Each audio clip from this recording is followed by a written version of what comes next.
I can no longer trust the science that is being presented to me because it is so corrupt. The majority of Americans don't trust the CDC. The majority of Americans don't even trust their own doctors anymore. It's, kind of their own fault. A significant portion of the evidence has been so corrupted with conflict of interest and financial incentives. It's hard to know. At this point, I want to follow not the evidence, but the results that the patients are getting. And so they told me basically don't do it. And I did it anyway. And I talked to the hospital administration about this. And I said, hey guys, can I do like a half day a week? Maybe just talk about lifestyle, just see if I can help these people avoid surgery. And they basically said, we don't really have an appetite for that. Shut up and cut people is what they effectively told me. When you start saying, hey, I want to do something that's helping people, but it's not making you guys any money, that's a real problem.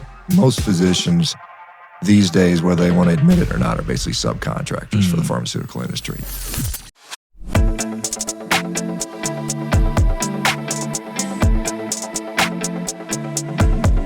Welcome to Cypherpunk'd, where we explore money's history, crypto's future, and Web3's role in advancing human rights, freedom, and digital liberty.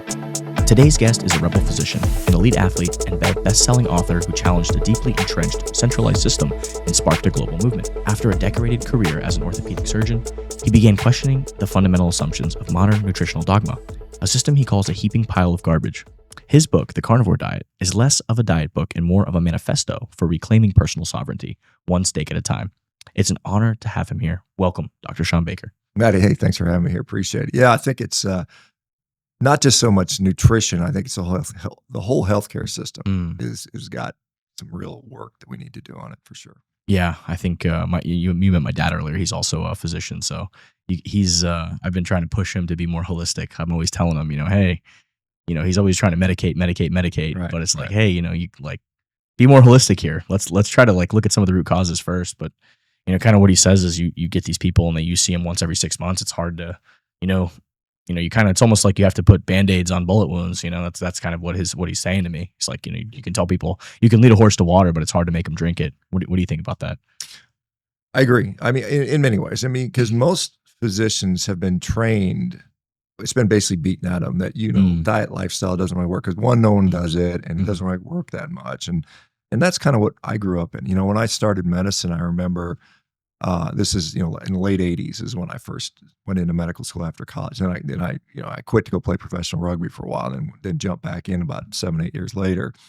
But it was the same sort of thing. It was just like, you can try lifestyle, but it doesn't really work. And physicians aren't very good at it. They just aren't. They just, you might as well just go to the plumber if you need, health advice for that stuff. There's not like there's much distinguishes. There's some that are on top of it, but like I said, I started in the 80s, and there was this sort of concept of disease management, which I hadn't really heard of until someone, a few years into my career, and people were talking about this. Disease management was being rolled out by the hospital administration, and as you probably know, and your dad's probably aware of it, the administrative state in hospitals and healthcare has gone up.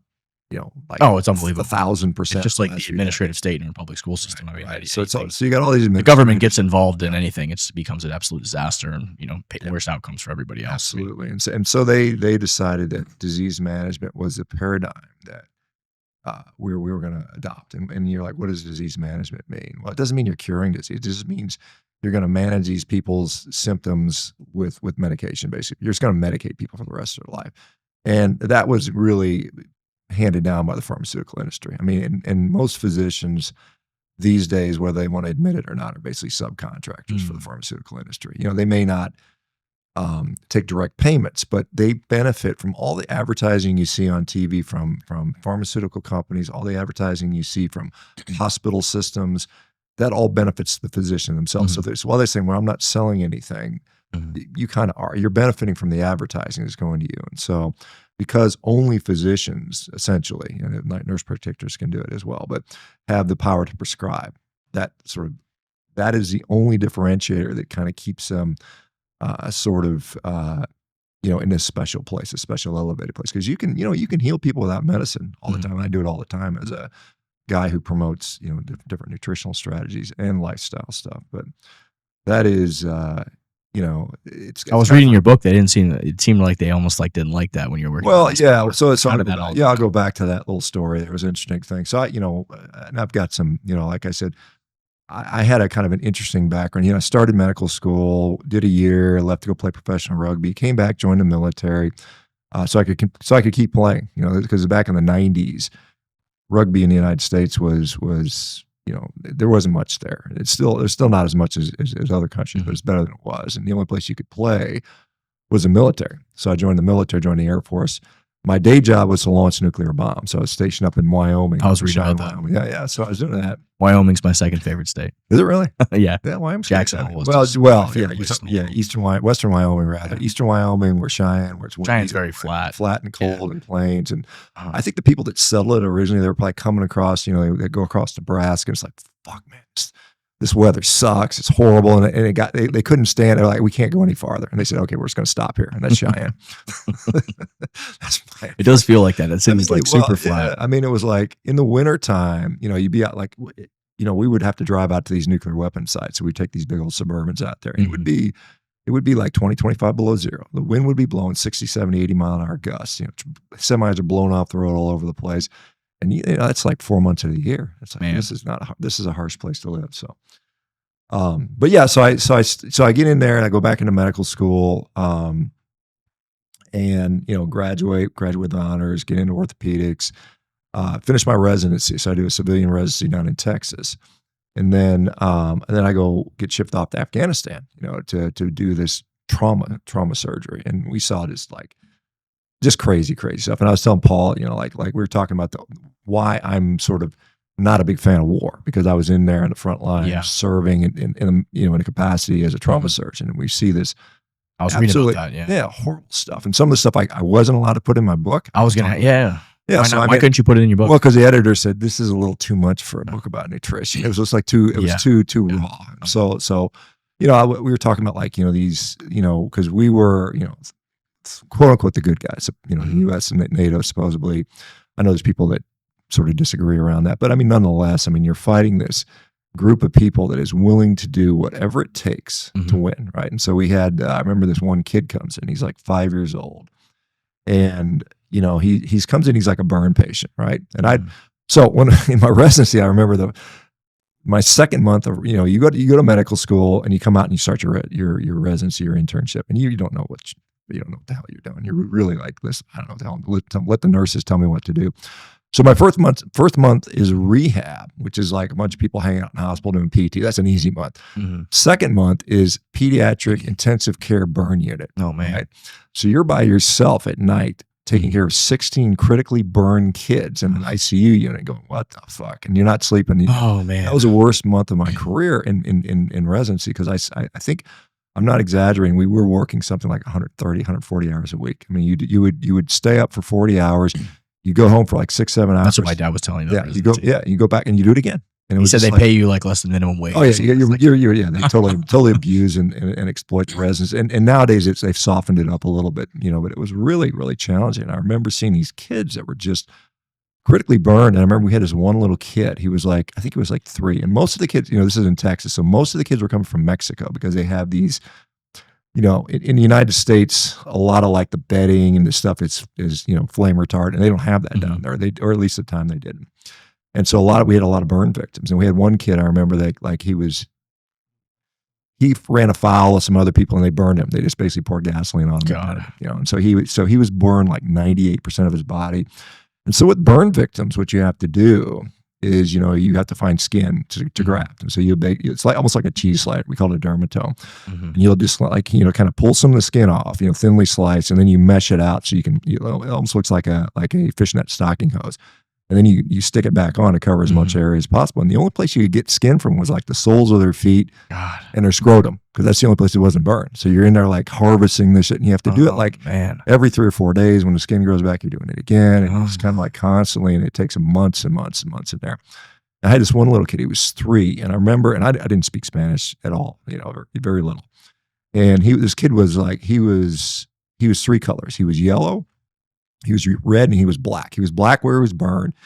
He was red because he was bleeding everywhere, all out of his skin. And he was yellow because he was becoming jaundiced because his liver was failing. This little 3-year-old. And he's saying this thing. And I asked him, what is he saying? He said, he was basically saying, "Doctor, please kill me." This little 3-year-old kid begging you to kill him. And at that place, this Shriner Burn Center that was like, no, we do not do that. We do everything we possibly can to keep these kids alive. And it's like, they've got incredible resources. And the guy that ran it at the time was crazy. He was a nut.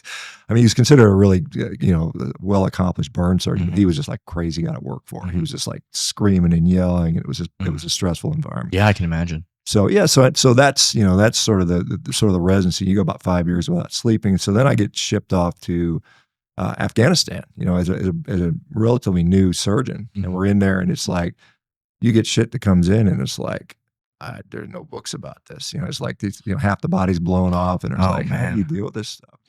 And we had, I remember the first. It was kind of funny. Now I know why you were so calm when you saw my engineer with his burns. Yeah, that's nothing, man. Yeah. It's just like, but so I get into, we fly in. It was kind of funny. It took us 3 days to get to Afghanistan because they fly in military transfer. So we fly from Norfolk, Virginia, up to Maine, and these little ladies in Bangor, Maine, come out and give you lobster bisque, which is kind of cool. It's like 2:00 in the morning. Little ladies give us lobster bisque. So then we fly to Turkey, and there was something like they wouldn't let us off the plane. We had to refuel or some issue. We sat on the tarmac in Turkey for like 8 hours. Like 500 guys on a military plane just sitting there. Then we fly into Kyrgyzstan, which is used to be former Soviet Union, but there's a U.S. base there now. It was called Manis, and not there anymore. And then we go from there. We fly down to into Bagram in Afghanistan, and they turn the lights off. And you're like, why are they turning the light? Well, because they're shooting at you. So they don't want you to see. So you're like, oh, fuck, it's real. Man, I was flying over, I was on Emiratis, and I was like, I was flying back from Dubai, and like, we're flying over Baghdad or whatever.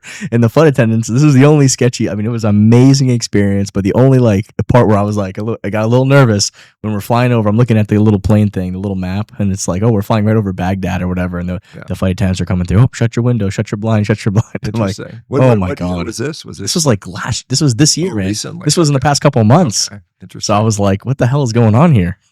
That's interesting. I don't know about that. Yeah. But so we get in, we land, and then you go and you sleep in this big tent with like 300 people. So it's like the transition area. And we were as an Air Force unit, we were taken over from the Army. So the Army hospital now became an Air Force hospital. And then we got in there, and we were like, it was like a 3 or 4 day a week of transition, and we were hanging out with the Army guys. And remember, like the first night we go in there, and they bring some guy, and it's this Canadian guy, special forces guy, both legs blown off. And he's like 24-year-old guy, a good-looking kid. He's full beard because they were special forces; they could blend in. And you're like, "Ooh, shit, this is real stuff," And then, it was kind of interesting, how did you? Because you didn't talk about this in your book, and I was just curious. Since they paid for your medical school, the military, that's why you had to do some years of medical service. Okay, exactly. That's what I was just wondering. Yeah, they pay you, and then you can pay them back. I gotcha. I ended up, 5 years paying back. You said it was $1 million. The quote made me laugh. You're like, it's $1 million experience that I wouldn't pay 5 cents for. Yeah, so that was one. That was actually one of the general surgeons said that. He said that it was $1 million experience, but I wouldn't pay a nickel for it. But that's true. It was like such intense, crazy stuff. The first, I remember the first, one of the first patients we got was this 17-year-old Pakistani kid, right? And he's a bad guy, right? He was setting up a roadside bomb, and he blew himself up. God. So he blew up both of his legs above the knee. He blew off one arm at the elbow, and he blew off another arm. He had basically 2 fingers left. They were the only limbs he had. God.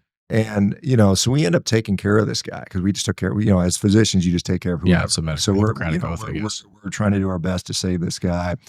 And, and it was kind of funny. I was talking to Paul, you had this sort of gallows humor. You had to, because if you didn't have gallows humor, you'd go crazy because it was such an awful experience. Yeah. So we would call his nickname was Stumpy, because we had all these guys and their names were like, something that we could never pronounce. Like all these guys, Muhammad bin blah, blah, blah, blah, blah. We couldn't remember their names. We couldn't keep them straight. So we were like, oh, that's a guy with no legs or no arms. And so we'll call him Stumpy. And we would go to the morning rounds and say, hey, we're taking Stumpy back. We're going to be doing a washout, cleaning his wound, blah, blah, blah, blah. And then at one point they got mad at us. They said, well, that's not really politically correct and blah, blah, blah. So, okay. So the technical name for like a stump is a residual limb. So we would call the guy RLX4, like C3PO or something like that. Residual That's what I call him. I call my engineers M3PO. That's his nickname, M3PO. So anyway, here's the sad part. So, and this happened multiple times. So we spent probably 6 weeks with this kid, and he would, he's an enemy. So they would, they every time they moved him, they would blindfold him, put headphones on, put it, they didn't have nothing to cuff him with, but he didn't know no limbs. But so he would do that, and then I was like, what the hell? What's he gonna do? He's not gonna be able to do anything. But anyway, he did anyway. It was part of procedure. So then we get him healed up. We get all his wounds closed.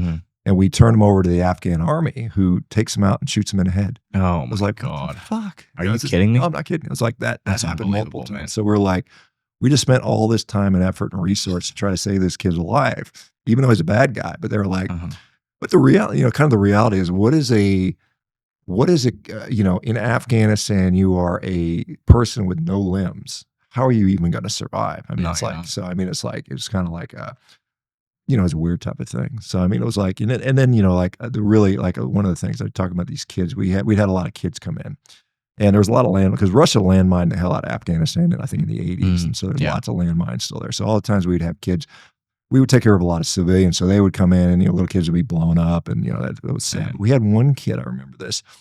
He was 5 years old, and he comes in, one of his legs is gone, basically.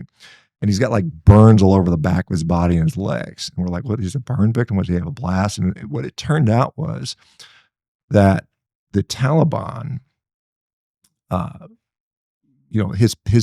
kid's parents were helping the NATO forces. The Taliban found out, so they took his kid, and they tied him to the back of a truck, with a rope, and they just drug him for like miles and miles and miles across the road until his skin peeled off, till his leg came off. And we're like, we get that shit. And it was like, this is pure evil. Yeah. And this is just evil stuff. I mean, like, who the fuck are the good? This is what I wonder about, is like, I watch a lot of Rogan podcasts where he talks to like some of these guys, and it's like, the supposed allies are like fucking, like they're like raping children and stuff. So like, who the fuck, you know what I mean? Who's the good guy, right? It's like, you go over there, it's like, that's why many of us, are just like, MAGA, America first, fuck all that. You know what I mean? Like, who knows? I mean, it's just, I don't know. I don't know what the, that sort of shaped my perspective, and then, you see these guys. I remember this Navy guy saying, yeah, what are you doing here? Why is the Navy in the middle of Afghanistan? Oh, we're out building a hospital. We're building a school. And I said, okay, that's cool. Winning the hearts and minds. And so what happened was, well, they just blew it up. As soon as you build it, they blow it right up. Oh, like, man. And it was like, $20-30 million, like pissing all that money away. It's like, what are we doing? So crazy. Anyway, so that kind of was my early experience in medicine, and then so then I get back into. Are there any good happy ending stories you got for us to close this little section out? Give me something good. Well, I mean, tell me something good that happened. I mean, we did save a lot of lives and stuff like that, and it was some good stuff, and we got some of the like particularly the kids. I remember the kids, we were treating them, and a lot of them were. They were happy because, they were maybe the first time in their lives we would give them clothes and food and stuff like that. And so, we did do some humanitarian work. Like we would have kids with like birth defects and deformities, like orthopedic deformities, and we were actually operating on them. And in addition to all the trauma, we were doing like corrective surgery for kids. So we had some kids that we couldn't walk. We could help them walk. So that was okay, nice. Stuff. So that was really cool. But then, then I get out of that and I go on, and then I joined, I finished out my military career, joined civilian practice, doing normal orthopedics. I'm replacing hips, replacing knees, doing fractures, doing sports medicine, shoulder to knee scopes and stuff like that. And then, I remember this is sort of the genesis of where I'm going with the nutrition stuff. So I remember I was 40, let's say 42, 43. I've been an athlete my whole life, lifelong athlete, always, even while I was in, as a surgeon, I was still competing as an athlete. I started to feel like I just don't feel that good. I'm heavier than I need to be. I was probably about 285. I walked around at 285 for like 20 years. Strong. I was super strong. I'm kind of right there with you now. Heavier than I need to be, but I'm super strong. Yeah, you're strong. Still it's like, you can bench a lot, you can squat a lot, you can pull a lot, and so that was kind of like fun. But then I was like 43, and I was like, I just don't feel as good. So I'm going to try to, lean down. So I played with diet. And at that time, I just went on like a ketogenic diet. I mean, I played on a whole bunch of diets, and then I ended up on a ketogenic diet.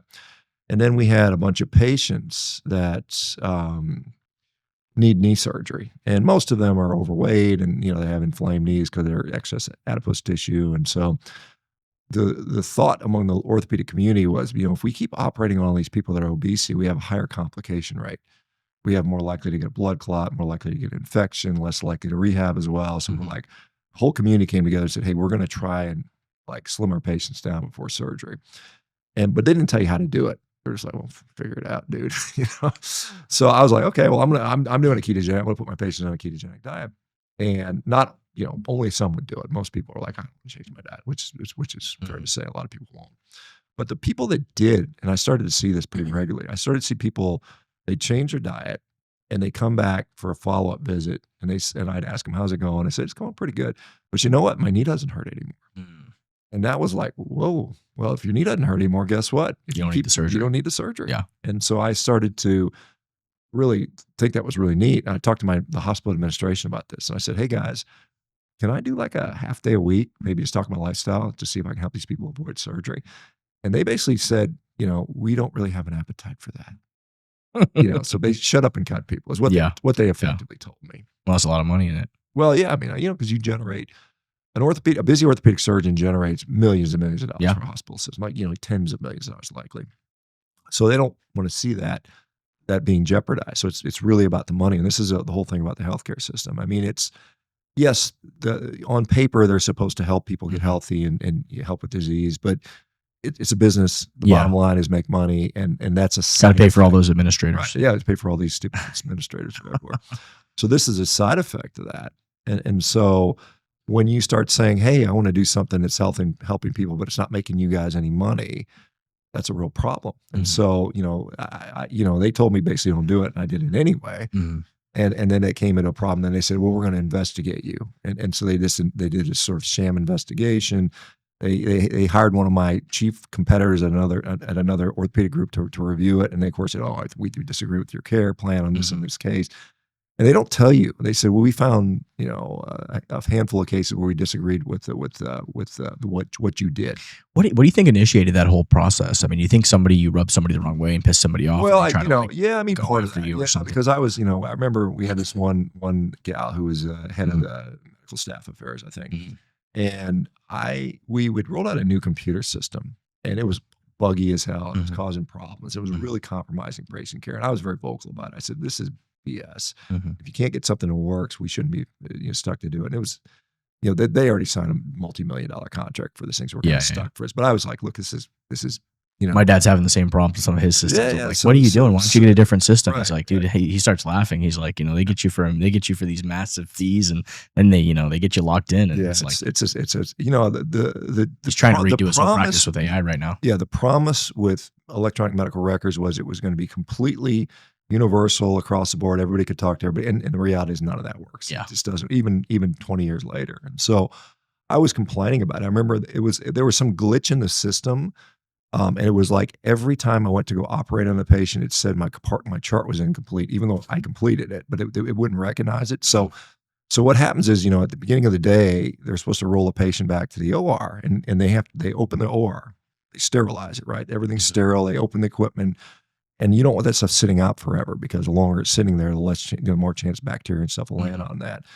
And so they weren't rolling my patients back because, well, your paperwork's not done. And I'm like, I've done it. It's here. And it was happening. And I was getting suspended from the medical record system, like 6 times a day.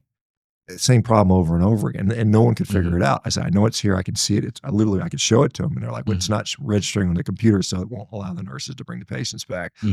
It was driving me crazy. I was bitching to high heaven about that. And the medical staff affairs lady doctor who was in charge was like, I really got on her case at one of these big meetings. And then I think later, that plus the fact that, this whole thing about, wanting to do lifestyle medicine, so they initiate this sort of thing called peer review, and they come back and said, we feel that your care is not what we want it to be.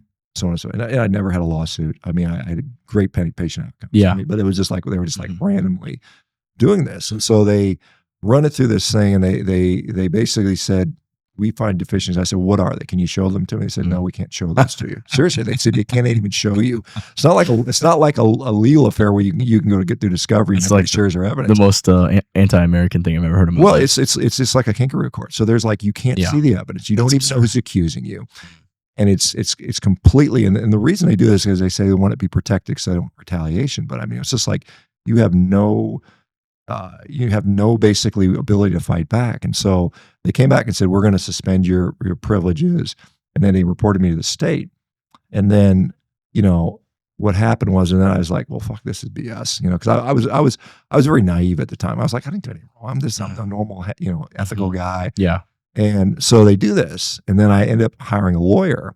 And then she they said, well, we have this other sort of backdoor, like appeal process you can go through, and it takes 2 years for them to process the appeal. And, you know, they finally released the records, and I'm looking at this stuff, and it was so ridiculous. They messed up the dates. They were looking at pre-op x-rays thinking they were post-op x-rays, and it was like the guy who reviewed it must have been drunk. I was like, yeah, it's ridiculous. Yeah. So anyway, that goes through, and then the state goes, well, look, you've got a complaint. What you can do is you can fight this at the state level. It's going to be about 2 more years, and it's going to probably cost about $250,000. And I was like, man, I don't have that money laying around, right? And they said the other option is you can just get independently reviewed. And I said, well, the fuck, I'll just do that. So I go, and this is right after I went on Rogan the first time. I was on Rogan's podcast kind of talking about this. So I go up, and they send me to this place in Denver. And they go in there, and they have several surgeons are reviewing my stuff, making sure I'm not crazy. I'm doing all these neurocognitive testing, you know, like pressing buttons on a computer, make sure, you know. So I go through this, and they go through and they look at everything and say, dude, you're fine. Go back to work, right? But this has been like 3 years. 3 years of your life. 3 years of my life was wasted. By that time, I was, so by that time I was like, this is such bullshit. Yeah. They gave me my license back, but I had they said you can reapply for your license now. So that takes another 8 months. Yeah, God. So then it's like 4 years go by, and I'm like, fuck, I haven't operated in somebody for 4 years. And by that time I was so frustrated and jaded, I said, I'm going to go do something else. And so that's where I started this evolution where we're at now with, I wrote the book on the Carnivore diet because that was interesting and cool. And I know a lot of people want to talk about that stuff, but that's so right now, like I said, my interest is in lifestyle nutrition as it mitigates and reverses and cures disease, because it does in many ways. And so that's what my focus is now. That's what our company does at this point. Very cool. Very cool. So that's some background. So that was your Satoshi Nakamoto moment, where you kind of knew the system was part of the problem. How do you weigh I know my dad was bringing up today when we were talking at brunch. He was kind of saying like, hey, we got we do have medicines now that when he first started they didn't have, and they can really have great outcomes. I know there's a tremendous corruption and problems. But at the same time, there's also tremendous, beneficial things that come out of that. And it seems like we've got this backlash, and now the backlash is like kind of coming in the other direction that's saying, hey, we don't need any of this stuff. Where do you fall on that? Obviously, as someone who went through medical school and residency and did all that stuff, you're kind of describing that there needs to be a balance, which I think is important. Yeah. I mean, I think the lifestyle stuff in a high percentage of the cases is all you need to do. But the problem is physicians aren't trained in lifestyle. It's not so much the training is not as big of a problem. Do you even take a nutrition class when you go to medical school? Is that even part of the curriculum? It's you have lectures on nutrition. It's not like you don't have like nutrition for a semester. You have like a series, lectures number 17 through 27 are going to be about nutrition or something like that during your biochemistry class or something like that. I can't remember what it was, but basically it's not so much that, nutrition can't be utilized, but if you, like for me, if I want to solve a problem for a patient, I can write them a medicine, I can send them to physical therapy, I can order tests, labs, imaging, take them to the OR. All of that stuff costs millions and millions of dollars, but it's all at my disposal. I have millions of dollars of resources that I can utilize as a physician to do that stuff. But if I said, hey, I want to send you to get some nutritional counseling and actually have someone that can work with you on a day-to-day basis and actually implement this stuff. I mean, they might, if your insurance company approves it, you might get to a regular standard dietitian to tell you eat the food guide, which is the food pyramid, which doesn't really work, right? So you don't really have anything. You've got no resources at all. And then, so it's really hard as a physician. And then you're so busy, you're swamped. I mean, your dad could probably, like my clinic days were like, I get in there at 7:30 in the morning. And I had 50 patients to see. You can only spend a couple minutes with. You spend a couple minutes with, and then not only that, you've got the emergency room calling you if you're on call. You got patients in the hospital you got to go check on and round on. Then you got you're dealing with insurance companies throughout the day, and then you got I had physician assistants that work for me, so I would have to see their patients as well a lot of times if they needed surgery. So it was like you're just running the whole time. I was literally like running all day, every day, and it was just like, you don't have time to start talking about nutrition and stuff like that. It's just not sustainable. It's not feasible. Let me ask you about the nutritional pyramid. And, part of the reason I started this podcast in general was just to, to educate people, but also to, think outside the box a little bit. I mean, it's almost like, it's like that quote from The Matrix, right? Where like, are you ready to, really perceive reality? And, are you, it's like you're trained on something and you believe that this is reality for so long. And then, eventually you wake up and you realize like, no, some of this stuff isn't reality. Like this is just phony, right? And you talked about a lot about this in your book with, there's a lot of people with, scientists and stuff doing studies and biases and, like how do you really evaluate anything anymore? Like, because I feel like that's something that you got frustrated with because I could tell that you were writing about it. It's like, we got to have some standard criteria, right? The scientific method and, like you can have biases, but if you do a study the right way, the way I think about it is if it's a, double blind, placebo controlled, all those things, you can kind of control and figure out how to remove the personal biases and, announce them and have a study that the data stands for itself. How do you feel about that? Well, I mean, there's this concept. It's called evidence-based medicine, right? So this was actually the author, and I interviewed the author who came up with the term evidence-based. His name's Gordon Guyatt. He's a Canadian guy. But anyway, we've had this sort of evidence-based medicine, and we need to follow the scientific evidence and make our decisions based on that, not on our personal experience or observations or gut feelings as physicians. We just need to follow that evidence, without exception. And the problem with that is, there was a former editor of the New England Journal of Medicine, the chief editor, in fact, and I can't remember her last name, Angela was the doctor. And she basically stepped down and said, I can no longer trust the science that is being presented to me because it is so corrupt. It's just so all the evidence is, maybe not all of it, but a significant portion of the evidence has been so corrupted and so biased and so conflicted with conflict of interest and financial incentives. It's hard to know. So at this point, my point is, I want to follow not the evidence, but the results that the patients are getting, and I think the problem is when we talk about like health, what does it mean to be healthy?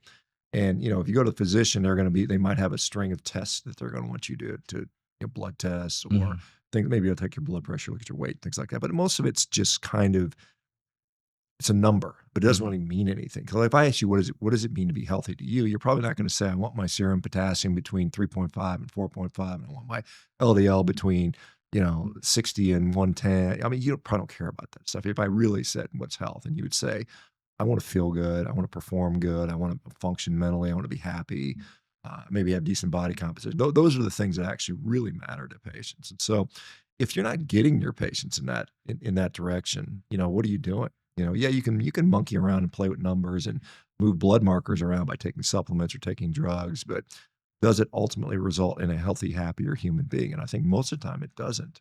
And that's the real sad thing about where medicine has gone. Like I said, this disease management model, or like people call it the sick care system. That's really what it is. Physicians are not good at, health, getting people, and many of themselves, they don't even know. They're not healthy. They don't know how to stay healthy themselves many times. You'd think that like a lot of scientists that go and do a lot of studies, I mean, like being a scientist is not like a very well paid job. You think they're doing it because they actually care about the science. So I'm like torn on this whole topic of conversation. Yeah, I mean, well, it depends. I mean, there's obviously science, and there's a lot of scientists. There's mathematicians and physicists and electrical engineer. There's all kinds of scientists out there. Chemistry and so on and so forth. But when it comes to particularly let's talk about human nutrition science. I mean, it is by definition a very, very weak science because you think about the constraints that are there. I mean, I can't control not even 10% of the variables with a human being, even animal science, feeding studies on animals. You control everything they eat. You can control their activity level. You can really get some good information to there. But when you take humans, I mean, you can't you can't finish a study and say, okay, we'll kill all the humans, cut them open, see what happens. I mean, chop their brain in half and see what the ethics review board is not going to allow those things to happen. So we just have really, really bad studies around human beings, and particularly longer term studies, because everybody's talking about, the carnivore diet, there's no first they said there's no studies. Now there are studies, but they're like, well, there's no long-term studies. And so The reality is there are no high quality long-term studies on any nutrition at all because it's impossible to do. So if your standard demand is I want to see a long-term study on the carnivore diet, maybe an randomized control trial, something like, well, show me that in any other diets out there, because you can't do those studies. Not well. I mean, you can like do a survey, food frequency questionnaire where you ask people, hey, what did you eat, for the last 5 years? How many potatoes did you eat a day for the last 5 years? And everybody's going, I'll just guess, right? Yeah. So we're using that. So that's pretty weak data. You can't, it's horrible. It's hard. Yeah, it's like, but the people, he said, she said data. Yeah. So, I mean, the people that sort of make these decisions based on this, they say, well, it's the best we have, and there's a lot of it, and they sort of show the same thing. So we're going to accept that data. And then you're like, well, maybe that doesn't apply to me. Maybe I'm not the average American eating garbage, and it's really confounded data. So I say, and I'm not the guy that's going to say this diet or that diet, my diet or someone else's diet is going to make me live longer. It's going to have me avoid disease. What I will say is that if I'm healthier, and how do I find health? I think absence of disease, function, all those cognitive function, I'm likely to have a better outcome long term. I think that's a fair statement. I think most people would agree with that. And I think that's the best you can do, really. I mean, all these people that are like pretending they can buy a hack so they're going to live to be 150. We talked about this Brian Johnson guy, right? I'm going to live. I'm taking the blueprint powder right. Well, yeah, okay, there you go. But I mean, he's making this outrageous claim that I'm not going to die. I'm just not going to die. Like somehow he has, sort of done something that no human has ever done in the history of mankind. And, whether he does it or not, I mean, he's likely almost unquestionably not going to succeed in that task. But he's selling product because of that. You're a customer, right? I'm a customer, yeah, but right. But I mean, he's testing it on himself and posting the results, and he's experimenting on himself. So that's why I'm kind of like, hey, this guy's putting his money where his mouth is. I get it, but he was massively wealthy before he started his product. Right. But I mean, he's not done anything. He's not proved anything. I mean, he has not conquered death. Like if he were 107 years old and kicking ass, I'd say, okay, I believe you. But he's friggin' 40, 45 or something. What do you think about the, I think it's, they're measuring like aging and Horvath's clock and all that kind of stuff. I think that's, part of how he's saying that highly speculative. Yeah, it's all speculative. Metabolically, younger. I get it. Yeah, he's saying, they're basing it over like mouse studies and worm studies and things like that. And again, the human data on that stuff is essentially non-existent because we don't have any good data on it. I mean, you can assess the human genome and you can look at the DNA and you can measure that stuff, but whether it actually correlates with lifespan and there's probably 1,000 things that can correlate. We can measure 6 of them, and there's like, what about the other 994 that we can't measure? So we got to start somewhere. So I mean, again, I like for instance, I'm not a longevity guy, but I mean, I will say like.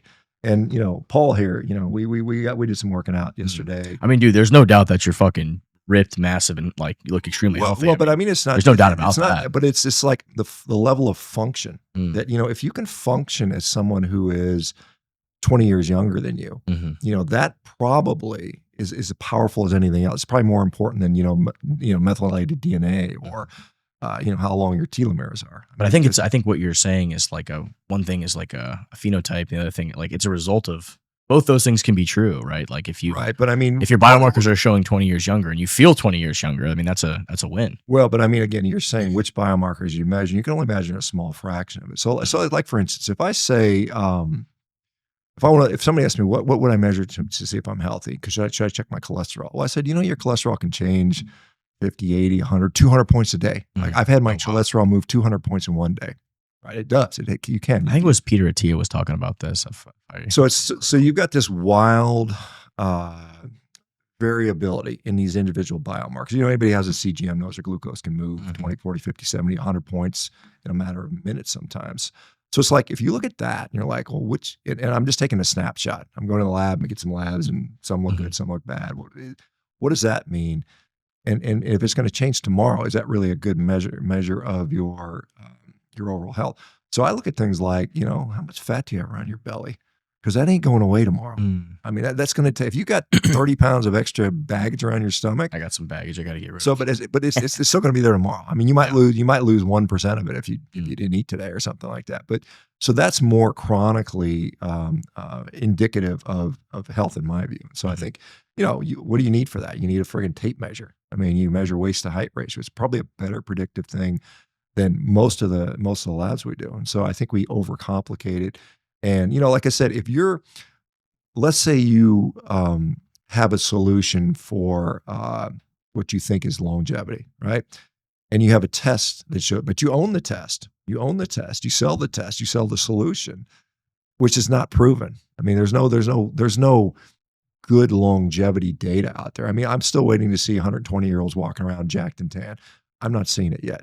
When I see that, if I ever see that, if I live long enough to see that, I might give it some credence. So I hate to see people just throwing away their money on this stuff. Yeah, I mean, I think there's so many different factors. One of it is also like this idea of like health span, like how long are you healthy? Right, yeah. I think maybe like what you're talking about is, and this is what obviously it's a high pie in the sky goal that Brian has to live forever. I mean, that's marketing. You're setting but I mean, you make those outrageous statements. You're setting a lot of eyes on you, and then you can throw the marketing behind it. You can sell a lot of products. There's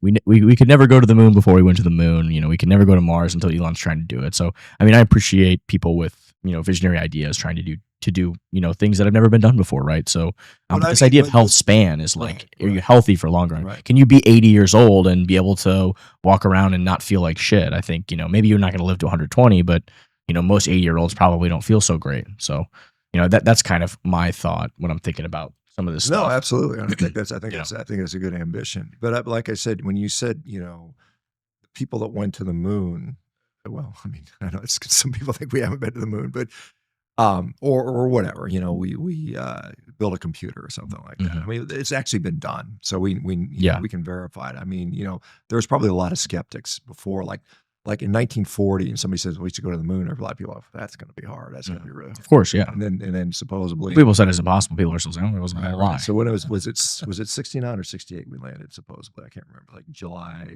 I don't know. We'll have Paul look it up. July 17th of 69 or 68 or something like that. But unless it was shot in a LA sound studio, which some people say. I don't know, man. I went to the Kennedy Space Center over there and like watched all of the you go in the room and you actually get to go in the control room of all the people, all the the minds and people that were part of that process. Musk says it's pretty incredible. Went to the moon, and I've never doubted that. I don't 1969. But yeah, what we were talking about regarding that is just that Van Allen radiation belt, and how today NASA apparently doesn't have sufficient technology to bypass that belt. And so how did they do it then with much lesser technology? But again, who am I? I sure hope we can achieve that. I'd have to evaluate those claims. Well, I mean, and again, I'm certainly not a astrophysicist or whatever, or rocket scientist or something like that. But I mean, the trips to the moon were what? It was like 2 days to get there. It wasn't a long. Yeah, it's not a long trip. Not a long trip, so you're probably less, damage. But if you're going to Mars and it takes you 2 years, you got to all this radiation. That's a fair point. Yeah, different issue. Yeah, I mean, there's people that were near nuclear bombs that like lived for exposed to a tremendous amount of radiation. They didn't die instantly, and they sent dogs and monkeys up, and they died up there, and they're like, well, whatever, So Russians did that stuff. So, what are you gonna do? But I don't know. I'm interested in all this stuff. I like the. I actually have an idea. Can I throw it out there real quick? Yeah, throw it out there. You know how we used to send violent criminals to Australia? To the moon? To Mars. Yeah. If they can make it, we'll take that data pool. Yeah.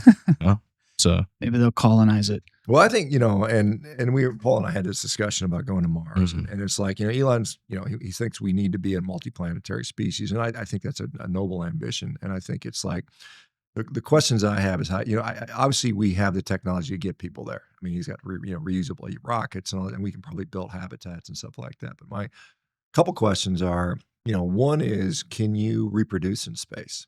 Because you think about how the fetus develops, if you go back to human embryology, it's dependent upon gravitational signals to make sure the limbs differentiate in the right direction. It's directionally dependent, and gravity plays a role in that. So if you're out there in, Mars is like, I think, 0.4 G or something like that. So you've got jacked up gravity. you know, how the baby's going to develop. Maybe they're going to develop with 6 arms or some weird shaped head or some shit like that. I don't know. Maybe. I mean, You ever watch The Expanse? It's like a TV show. It's Calling it. Yeah. So I guess like the belters who live in the asteroid belt, they have different physiology kind of. There's yeah. So it is interesting to think about all that stuff. So can you overcome that? I think they brought like little like mice up into outer space. I think sometimes they've successfully like on the space station they've had a couple of them actually give birth, but they've never done it like a bigger animal, like an animal like a human. So because it's more complicated. I'm sure they can have scientific chambers and stuff. Well, but then you think you got to spend your entire pregnancy in this gravity controlled spinning chamber. But I mean, I guess I don't know. Maybe that's what we're gonna do. Maybe they've got robots and artificial wombs now. I mean, they'll figure something out, man. Perhaps. And what about we were talking before. What about Bitcoin in space? How do you get Bitcoin to space? Well, you just have to send the signal, right? So it's going to be side chains and stuff like that. I'm interested to see what the future looks like. But I guess it would be these kind of segregated systems where they don't have to settle. Well, we'll see. We'll see. Every 10 minutes, maybe our kids, because I've got young kids as well. I mean, maybe they will actually get to experience it, and maybe you will. Maybe I don't. Maybe I'm skeptical that at almost 60, I'm probably like, I'm probably not going to be on the Starship Enterprise anytime soon. You might not be on the Star. I mean, I think I think Elon's going to Mars in the next 30 years. So I think there will be a mission. I think aren't they targeting 2030? Has been what I've seen. Yeah, at least get the first human to land there. Maybe we'll see. I always throw an extra 5 to 10 years to those timelines, but Elon usually eventually hits his timelines. He eventually hits his goals, not within the timeline, right?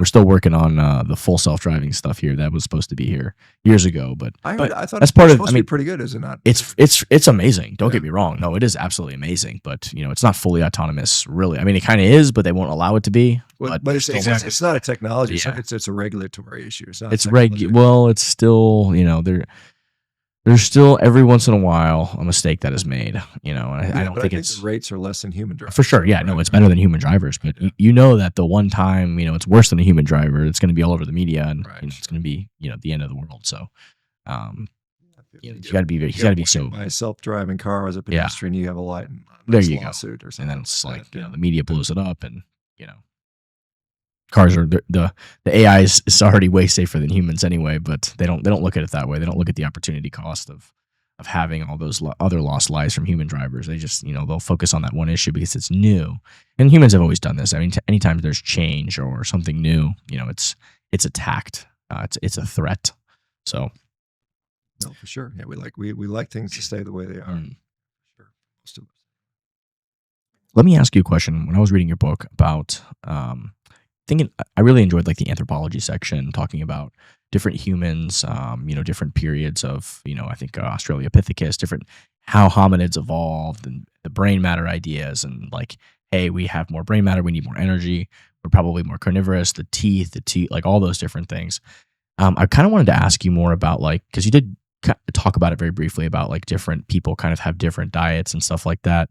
Do you think the reason carnivore has been so successful for you, as opposed to, I don't know, maybe other races or ethnicities? Because I was thinking about this, a lot of your Eastern Europeans navigated to colder climates where there probably wasn't as much, berries, fruits, things like that, plant matter.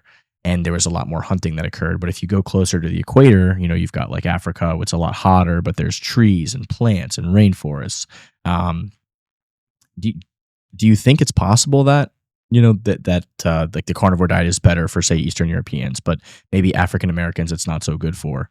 The way we think about, like, if you think about skin, how pigmentations had developed, and like we have less melanin in our skin, so we get burned more easily. But they don't get burned quite as easily, but they have adapted like sickle cell anemia, different, which is a bad thing, but it's also a good thing if you live in that extremely hot climate. I mean, do you think there's a possibility there for that? Well, I mean, with the sickle cell anemia, it's basically protective from malaria. Yeah. So it protects them from malaria. And then when sort of people that are highly melanated move to northern climates, they can't get enough because of vitamin D. Vitamin D. So we have issues with that. So I mean, there are adaptations that have occurred over the course of humanity. If we go back to Homo sapiens, I think it's widely regarded at minimum we're 200,000 years ago. A lot of people put us at 300,000. I guess there's a recent data. Joe Rogan posted some skull that says it's now maybe 500,000 Yeah. years ago for Homo sapiens. But I think that, when we go back to like, the Australopithecines, which were rolling around about 4 million years ago, and then we have the first real quote unquote human, Homo habilis, everything's got Homo in front. You ever read that book by Noval Yoa Harari? I think his name is. It's called Sapiens. I did read that book. It's pretty Yeah, fascinating. it's interesting. Yeah. So we have these, early hominids that, are figuring out how to adapt to this new evolving world, because we had significant changes in the climate back then. And we got really, really, we got drier and colder for a time. So a lot of the tropical vegetation went away. That was replaced with a lot of grasslands. And so there's all of a sudden there's not as much choice. So now we have, one group, things like Australopithecus robustus, Australopithecus boisei, which is called nutcracker man, and because they had these really strong, powerful jaws, and they could chew through like woody plants and stuff like that. Oh, wow. They all went extinct because of basically the environment would not support them anymore. And so the other group that learned how to sort of first scavenge, I think it's clear that we were first scavengers. So what happens is there's studies in Africa looking at like lion kills. So a lion will go, kill a zebra, they'll munch on it, the pack will come in and they'll toll up. And then when they're done, there's about 25 kilos of flesh still left behind that they can't access. And they can't access the marrow, they can't access the brain, they just don't have the capacity to get in there. So the thought is that these early hominids, Homo habilis, maybe some of the late Australopithecines, would go in there and they would start to scavenge the meat because it was, an easy thing to do. And that's actually one of the origins for our acidic stomach is, I don't know if you know, but our you're stomachs, talking about how vultures have yeah, extremely acidic stomachs, and we have more acidic stomachs. Yeah, our stomachs are owned by the acidity in our stomach is very similar to like a vulture or a hyena, the typical scavengers. And it's because it's thought that we were like initially scavenging, and then that allowed further differentiation and more brain growth. And then as we got smarter and smarter, we figured out how to hunt, and then we figured out how to pack hunt. And then at some point, particularly when we got to the stage of Homo erectus, which was the most successful human species ever. They lived 1.8 million years. Oh, so, wow. Compared to our 400,000, whatever it is for humans, for Homo sapiens rather. So those guys went from, when they started out, they were around like, I think 700 cc brain, something like that. And they got all the way up to like 1100 over a course of, whatever, a million plus years. How did they know that? Do they just look at the brain size cavity? They just look at the intracranial. So They they look at kinda the see. skull and they can measure. They say how much volume's in here. They say, okay, you fill it up with water. How much water comes out? That's how much volume you have in your brain. And so that was driven largely by their learning how to hunt, and they had spear technology, and they go up and stick a big animal. And so the early hunting was primarily when it comes to an efficiency stand, because you're only, your technology was basically a big spear. You didn't develop range technology until about 80,000 years ago. So and there's a really nice paper. It's written by a guy named Mickey Bendor. I'd love to read Rafi this. Sertoli. It's a scientific paper, came out in 2021. It's called like the trophic level of human beings or something like that. And it talks about up until about 80,000 years ago, humans were primarily carnivorous. I mean, that's what the data, that was after I wrote my book, that paper came out. And there's like 25 lines of converging science, from radioisotope data, from bioenergetics, from genetic testing, from obviously the archaeologic record, from fat distribution in humans. I mean, our fat cells are carnivorous fat cells, believe it or not, when you look at them under a microscope. So there's all this evidence that points to a highly carnivorous species. And we were very successful at hunting, and it allowed it because we were, it was their only job back then. You didn't have accountants and bankers and, crypto miners and stuff like that. I mean, all you had to do is hunt, right?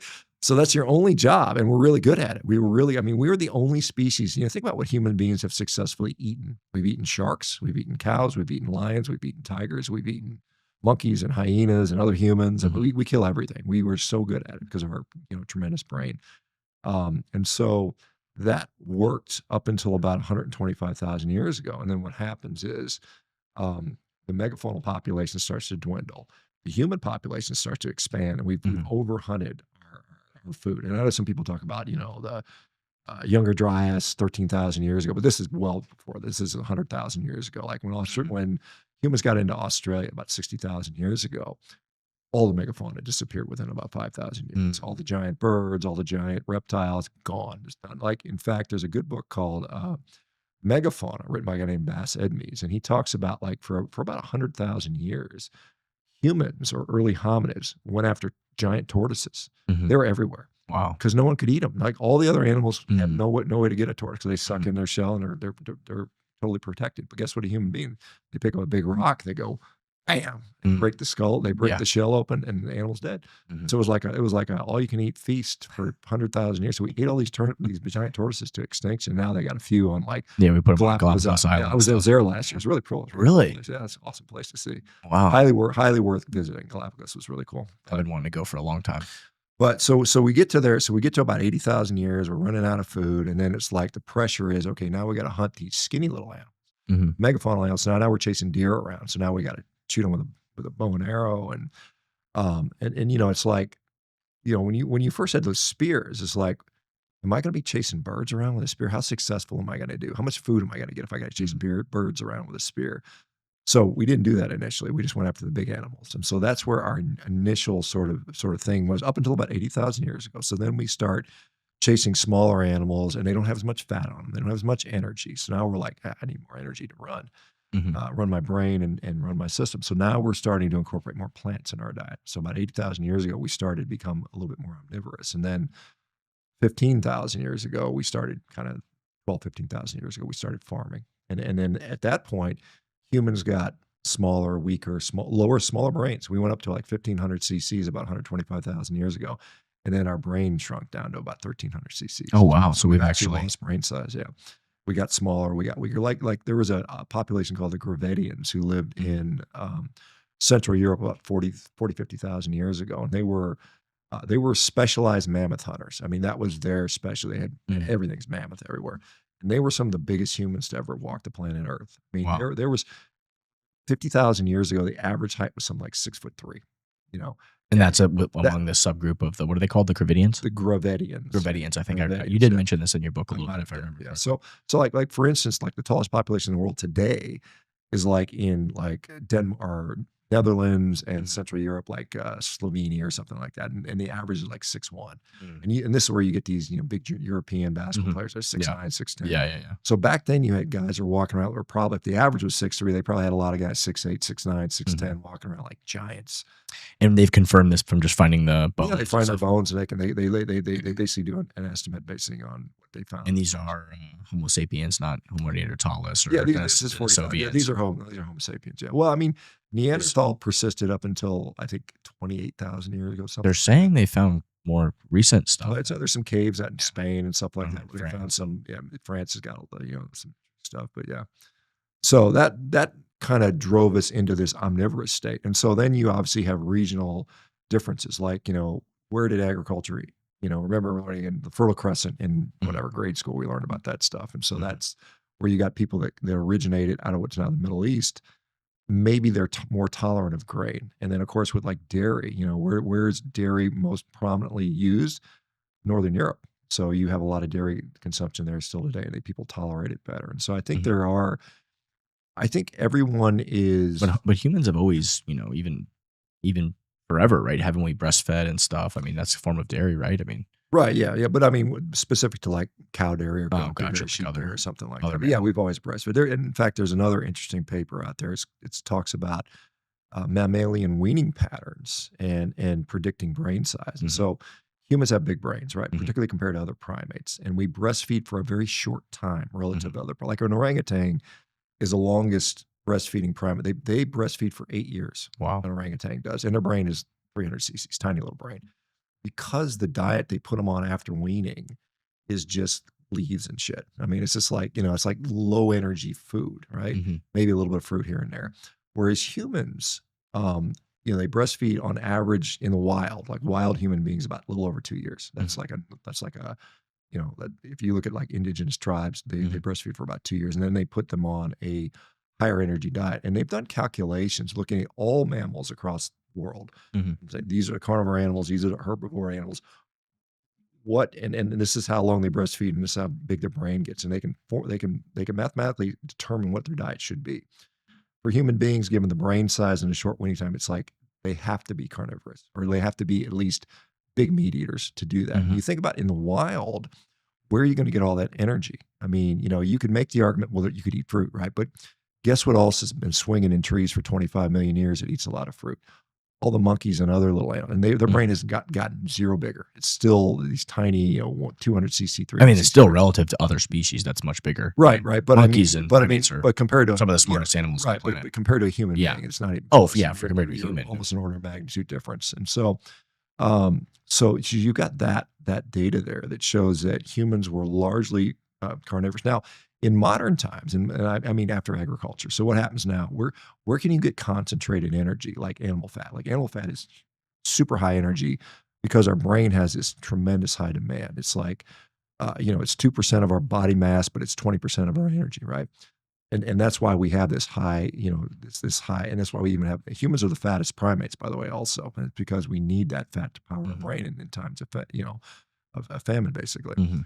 And so, but in modern times, because we have food processing, and I'm going back to just like milling grain, in a little mortar and pestle, or something like that back, or however they did it back then, that hyper concentrates the energy. It breaks down the surface area. So now you can feed little babies rice cereal and all these grain foods, and you can rapidly increase the energy density of that. But that's not what we're designed for, but so it serves as a proxy. So if you look at like infant formula, like you got your wife's pregnant right now. So if you go to the store and look at infant formula and you turn the label around, it's like, whoa, corn syrup solids. Yeah. Soybean oil. I mean, it's total bullshit. She's right? very this is her third baby, and now she's like locked in, man. She's like researching every little thing. She's on top of shit. She wants to do as much natural stuff as possible. She's gonna do all the breastfeeding, everything as long as possible. She's locked in. Yeah, but I mean, it's it's about providing energy to those kids. They're saying though that like that stuff it has a lot of like I want to say they found in Enfamil and some of the stuff they found like arsenic and poisonous stuff from the ground. Yeah, I'm sure there's garbage. Yeah. I mean, I would, it's, and there was those companies back in like the 70s crusaded saying that actually breastfeeding is bad for children and you need to give them I mean, this is what they did. I mean, we've seen this. We've seen this play over and over, and this is what we're seeing. So I was named the #1 misinfluencer in the world. Misinfluencer. By the so-called Eat Lancet Commission. And these are the guys that like 2019 or so, they came out with this global diet for planetary health. And basically it's a friggin' vegetarian. It's like you're supposed to get 7 grams, like less than half an ounce of red meat a day. That's all you're allowed to eat. And you're like 2 eggs a week or something like that. This is their diet. And everybody's going to be vegetarian basically. And we, a lot, I wasn't the only one. There were a lot of us are saying that's total bullshit. I mean, it was just like that is just ridiculous. And so they basically got shut down. It was like it didn't go anywhere. So now they're ramping back up. They're coming out with version 2.0, and they're trying to co-opt governments, particularly in Europe. The Europeans seem to be falling for this bullshit. I mean, they're like stupid. I mean, they're literally retarded, I think, over there in Europe. For some reason. They're arresting people over social media. Well, I mean, it's just people wankers. Well, I mean, it's gotten insane. I like a lot of European people. I'm just saying, but I have a lot of European. The collective government is just idiotic, right? Yeah. And so they think that what they're going to do now is they're like, well, we've identified these people as misinfluencers back in 2019. I was the #1 ringleader, right? Carnivore guy. Yeah. So now they're like, we are going to roll this out again, but we're going to somehow, discredit people like myself and the other people on this list and others, anybody that opposes their narrative of you need to eat soybean burgers and bugs. I mean, and obviously a lot of people are opposed to that. And there's now, back in 2019, there were a few voices. Now there are thousands and millions of voices that are pushing back on this. So I think they're going to have a hard time. But so if you read their sort of manifesto, right? If you want to say the Eat Lancet Manifesto, their diet. And there's this gal, her name is Gunhild Stortelen. She's this Norwegian hotel heiress, billionaire heiress, and she's basically vegan or close to it, and she wants to save the world and stop the cows from boiling the oceans, as my friend Cypherpunk'd likes to say, and their farts are boiling in the ocean. So they are like, getting ready to ramp this stuff up to where they're like, we're gonna discredit all these people, and and their manifesto is like, well, The first step is to get people to voluntarily just stop eating meat, and just because they want to do the right thing. They want to do the right thing as they design as the right thing, because people will voluntarily do that. But they know that most people won't do that. So there's like, that's step one. Step two is, okay, the people aren't going to do it, so now we're going to force it. So how are we going to force it? Well, we're going to bankrupt the farmers and ranchers. We're going to tax them. We're going to regulate them. We're going to make it impossible for them to do it. So it's not that they're banning meat. You kind of saw some of that going on in Europe. I mean, you saw the farmers, Right. they came in and I think they Well, yeah, dropped manure all over spraying City Hall and stuff. City Hall, because they're pissed, because they're trying to Yeah. put them out of business. I Yeah. mean, they clearly are. I mean, obviously they're not doing this because they're giving them a pat on the back. I mean, they're trying to F them over. Mhm. So that's what's happening. And, I remember, like, I think it was 2 years ago in it was either Netherlands or Denmark, and there was a big deal about the farmers, and they were like trying to shut down like 3,000 farmers, right? And people are outraged. Mhm. Here in the United States, people Yeah. are outraged. But the reality is, in the United States, since about 1970, we have lost 600,000 ranchers. 600,000 of our ranchers have gone out of business Why? because some of it has been corporate takeover. Some of it has been regulatory policy, just to make it so hard for them to do what they do. And they've increasingly lost, revenue from, back in, I don't know, 1950, they would get like 40 cents on the dollar for every, pound of hamburger they sold. Now they're getting like 12 cents on the dollar, some ridiculous number. So they are a dying species. The average rancher in the United States is 62 years of age. And every year one of them retires, they don't get replaced. So we're going to be in a situation where we're going to be eating, bugs and soy, because there's no one to do the ranching, or doing the farming. So we've got to, I mean, it's really an emergency situation. We have to fix that, because otherwise, you see, in the United States, 1 out of every 4 people have some sort of mental health issue, right? They're depressed, bipolar, ADHD, autism, anxiety. That is not a recipe for a healthy society. Yeah. When every 4th person on the street is crazy, or I don't have to call them crazy, but I mean, they've got something wrong with their brain. Mm.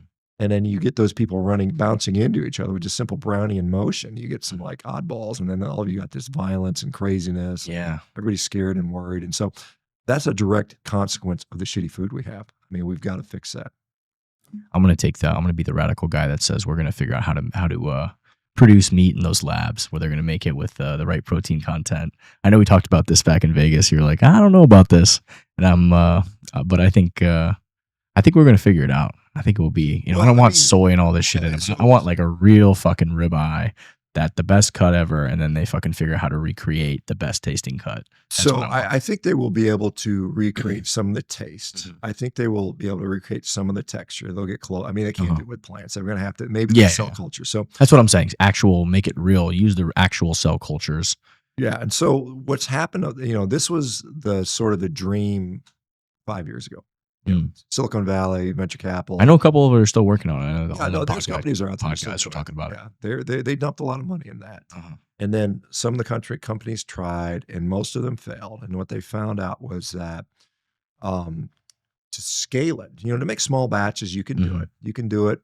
Still pretty expensive, but you can do it. But to scale it to even match 1% of the output of the current system is an enormous task. It is an enormous amount. So it's more energy intense than it is with cattle on the planet right now. So it's actually more For sure. I mean, right now it's definitely right. But the the problem, goal is eventually it won't be.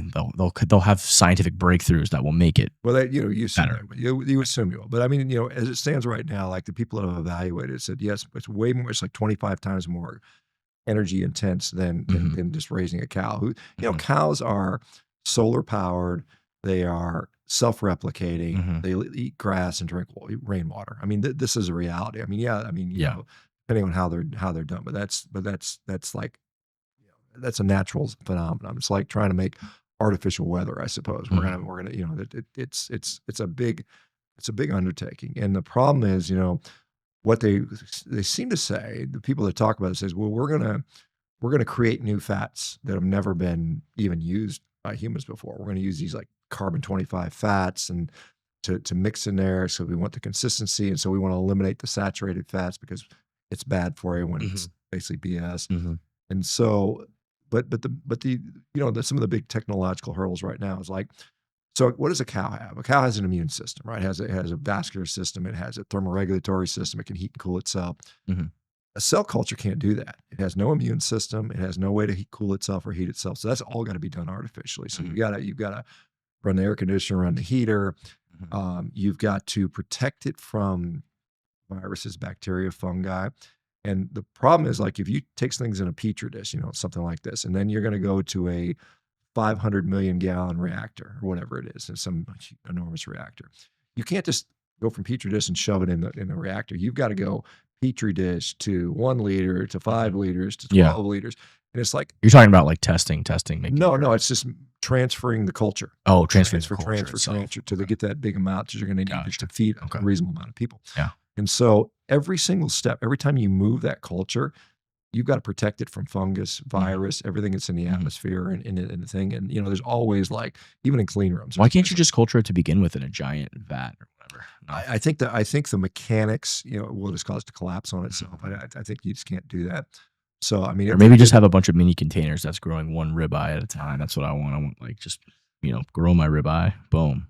yeah, I want this much fat in it. I want a lean cut. Yeah, I want it to be like, well, that's a 3D printing. I want a Wagyu cut over here. Right. Yeah, I mean 3D printing. You're right. I mean that's kind of the idea, right? But they're 3D printing with the I don't want the soybeans. I don't want the little gristle that gets stuck in my teeth. I want it to be like artificially. Yeah. So, but as long as I get all of the proteins and it's not like soy sludge or some kind of cricket powder or whatever. I want the real. It's got to be the real deal. It's got to taste. It's got to be just as nutritious, if not more. I don't know that you talked about in your book. I think you called it Superfood 2050 or something. You said some name for it. It was funny. Like, we're gonna have this magical or something. We're gonna have this magical food, in 100 years or whatever. That's just, it has all the nutrients. It has everything. That's my pie in the sky. Are you talking about Soylent Green? No. That was Charlton Heston. No, he at the beginning of his book he calls it something. I can't remember what it's called, but he's like, if the superfood existed, it doesn't right now or whatever. In my mind, that's what this is, but we'll see. I could be wrong, but I'm hoping it from an ethical standpoint. Well, I guess I don't know. It's ethically better though. Yeah, because I don't know, man. I drove by. So think about this. I'll tell you why. Explain first, and I'll tell you my experience. So you're saying that, obviously there's cattle and feedlots and things like that. And yes, there's pros and cons. I think I told you about it, before when we talked. But when we look at, like, the other thing about that process, right? So those cells that are growing in this fat, they've got to eat something. They don't just grow with no food. So what do you feed them?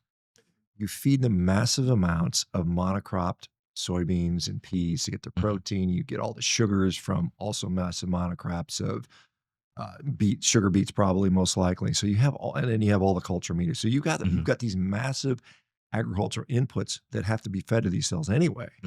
And you've got all the waste products that are then performed. So, and you've got to dispose of that as well. So you're just doing the same thing outside of a cow, less efficiently, more expensively, with arguably more environmental damage. And so I think that this belief that we can solve it through technology, we can outsmart Mother Nature and something like that. I think in a lot of ways, it's like Mother Nature isn't broken. I mean, we can adjust it. Maybe we do more regenerative agriculture with the cows in the ground, but they are in many ways a cow that is. I mean, first of all, if I didn't eat beef, if we didn't eat beef, no cows would exist. They would just literally be gone from Earth. And so, if you like cows, you want cows to be on Earth, then we got to eat them because there's no reason to keep them if we don't, right? Same thing with chickens and pigs. And chickens, I mean, they lay eggs and stuff. I mean, that's like pretty cool. Right. Well, you're eating the eggs. So you're eating the baby chickens, right? Before they. No, I don't have a problem with that. Ethically, that to me, doesn't bother me at all. It's just, it's a blob of whatever it is. Right. But I mean, the point is, if you're saying, well, I don't like animal agriculture because a cow dies or a pig dies or something. And I get it. If they live in poor conditions, we should certainly work on that. But the reality is, all this crop agriculture, and it's like there is incredible death that goes with that. I mean, to plant a field of soybeans, that 100 acres, 1,000 acres of soybeans, every animal that ever lived on that crop of land is dead. They have to be. They have to pesticide it. They have to destroy it. And then every animal that depended on, you have the life cycle. So the little insects that are flying around are now gone. Mhm. Now the birds starve and they all die, and then the little other animals. So you get this. It's just massive death of just different animals. So if you like, well, I like cows and pigs and sheep, but I don't like rabbits and foxes and deer and snakes and rabbits and frogs and birds and bees. It's like, where's the ethical? I guess it's arbitrary. It's arbitrary. Again, you're raising a bunch of fantastic points. It's just, I don't know, man. I think I told you this before, but like when I was in Texas, looking at a mining site, we drove by a slaughterhouse, and it was like, you could just like smell that place for like, it just smelled like death for miles. And like, we're 2 miles up the road after driving by it, and it's like, I'm still smelling this. And it's like, we drove by to just see all the cows waiting to get slaughtered. It was just very, I mean, that's the I don't know, but it's the reality, The reality is, when you and I are dead, we're getting eaten. I mean, unless you drink your blue, green, whatever it is. I'm going to Mars, man. I'm going to be fucking. You're going to be on Mars living forever. I'm going to be your blueprint. I'm going to be buying Brian Johnson's blood that he fucking got from his kids or whatever. Oh my gosh! Here, on that subject, in your book, Dr. Shawn Baker, you referenced that in the future, you imagined there might exist a delicious and completely nutritious superfood. That's what he said. Specifically in the 23rd century, where people are wearing Star Trek style blue or red unitards, and it might be as nutritious as meat. But on that note, whether or not we bioengineer this kind of food, it is a fascinating idea. How do we scale? How do we provide efficient protein for a ever expanding population with regenerative agriculture? But just real quick, is our population expanding though? I mean, that's the question. Right now, our population is declining. Well, I mean, except for maybe Africa. I was going to say it's in Western civilized nations we're declining, but with regards to those eggs, eggs are a unique alternative source of protein and somewhat ethical, because if the egg is not being fertilized, right, by the rooster, by the male chicken, then the egg actually isn't going to become a baby chicken, right? It is simply a blank bullet. Right. So in that sense, you are not actually killing potential life, right? You're consuming a product that would otherwise go to waste. Eggs are my favorite food. No, eggs and cheese are like, I mean, eggs and dairy are very incredibly great sources of both protein and fat. I mean, and vitamins and the fat soluble vitamins. So they're good. They're good products for sure. I mean, and I think this is something that when we go back to this Eat Lancet thing where they're trying to get everybody on vegetarian diets, we know that if they implement that, there will be tremendous rates of nutritional deficiencies. You just got to look at like the country of India, for instance. I mean, India has tremendous rates of stunting. These are children that fail to thrive, fail to grow appropriately, and then they've got some of the high. They've got they have the highest number of diabetics in the world, the highest number of people with heart disease in the world, in a country that largely forgoes meat. I mean, about 28% of the country is actually vegetarian, but even the meat eaters, they eat like 5 pounds a year. I mean, it's like a tiny amount. I eat that for 1 day. 2 days, yeah. Yeah, not even 2 days. And so it's like, that isn't the answer. I mean, from a chronic health standpoint. I mean, Sorry, one more thing just to throw it in there. I just said ethical alternative, right? What does that even mean? That's kind of what we were discussing. Right. But here's this whole, the struggle I have with that is, we seek to be ethical because we're critical, rational beings. But if the tables were turned, we'd be on the dinner table for chickens, and cows. That's just the nature. That's just there's no trip and fall on a hog farm. We're not worried about the pigs and the cows. Like if you have somebody like that has a bunch of pigs at their house and they're like nefarious, they can make bodies disappear pretty easily. 100%. Even dogs. If you're incapacitated in your home for more than 48 hours and you don't feed your dog is going to eat you. right? Same with chickens. There's multiple recorded cases. Put Penny outside. I didn't want her to eat me. I've forgotten to feed Penny for 24 hours, and I promise you she hasn't eaten me. Or is he looking a little hungry? Yeah. Yeah. But there's multiple recorded cases of chickens pecking their owners to death, right? Like you fall over into a chicken coop, there's a good chance they're going to eat you. They are What little the peck dinosaurs. are you talking about? What the peck? but even all these farm animals, like we all think they're so innocent. Cows will demolish a little one of those gophers, right? If they catch a gopher, they're having a little protein snack, right? And we all think most of these animals wouldn't we'd live in utopia if it wasn't for humans, but that's just not the reality of the world.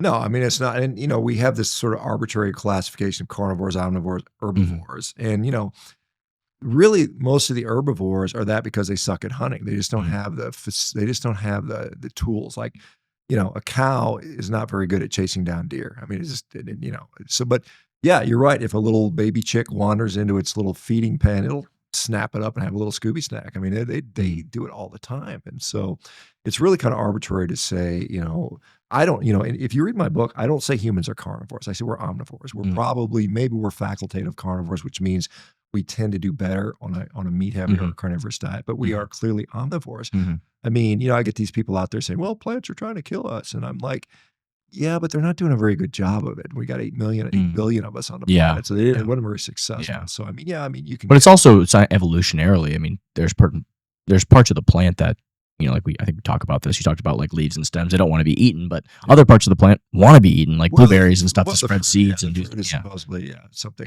But the intention is to make it nutritious, so animals will eat it, so they'll spread the seeds and pollinate and do whatever. And those fruits still have some level of toxicity. It's very low. And some people it's a problem. What about blueberries? Have you looked into blueberries specifically? Because I've heard wondrous things about blueberries. Well, I mean, you've got these sort of phytonutrient compounds that, that people will talk about in blueberries, and I think in general, I mean, a whole unprocessed food is going to beat most of the processed garbage that's out there. So I mean, if you're gonna, like I said, I'm not an advocate for everybody to go carnivore. I use it selectively as a therapeutic tool, either for a limited period of time. For those people who want to continue it indefinitely, that's fine too. But I mean, we use it in our company.